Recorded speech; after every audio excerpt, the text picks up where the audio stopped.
ให้กับพี่น้องทุกท่านที่มาร่วมบุญกันในวันนี้ด้วยนะคะเสียงปรบมือให้หน่อยได้ไหมคะน้องตั้งใจนั่งมากโยมพ่อชื่อบุญโยมแม่ชื่อสวยบุญรัตนาพรเป็นคนบ้านแม่สมุทรสาครถูกความจนสอนให้เป็นคนดีชื่อดาวว่าพิมพ์บวชที่นาสารสุราษฎร์ธานีพร้อมทำมาถึงวันนี้เป็นเจ้าอาวาสวัดปทุมคงคาศึกษาจบป.โทจากมคตประเทศอินเดียเก่งพระธรรมเลิศล้ำไม่เลียสร้างโปรแกรมสงฆ์ได้ใช้สืบมา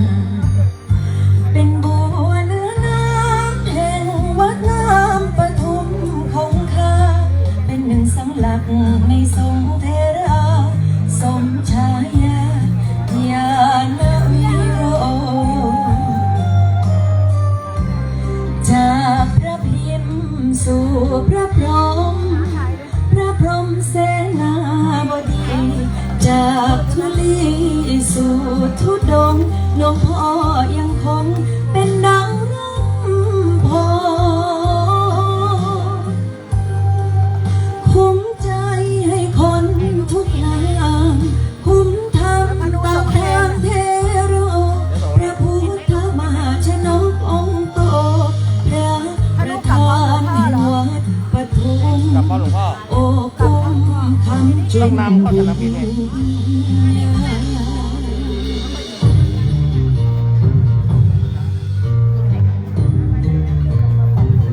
จบจากกิจกรรมด้านนี้นะคะเดี๋ยวช่วงค่ำๆนะจ๊ะจะได้ฟังเพลงในบทเพลงของเอิ้นขวัญวรัญญานะคะด้านเวทีด้านฝั่งโน้นนะคะก็อยากจะเชิญชวนให้อยู่ร่วมงานกันจนเสร็จพิธีในวันนี้นะคะ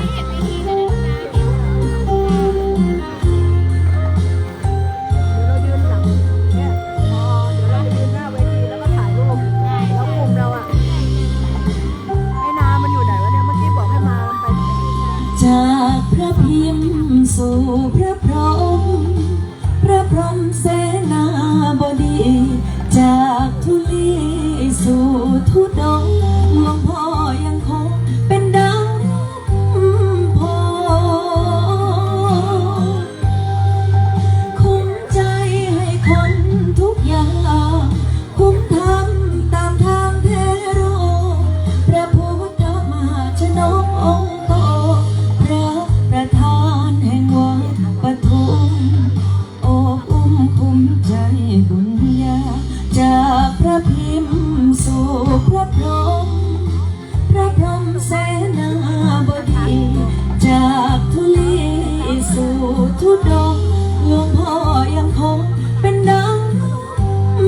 โพคุ้มใจผู้คนทุกอย่างคุ้มทำตามทางเทโร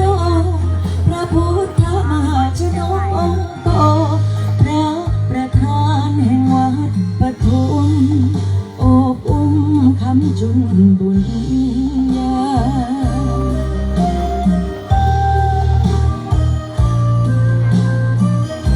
หลวงพ่อพระพรหมวัดปทุมคงคาชาวบ้านกราบบุญญา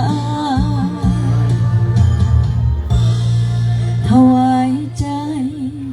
เปล่งสา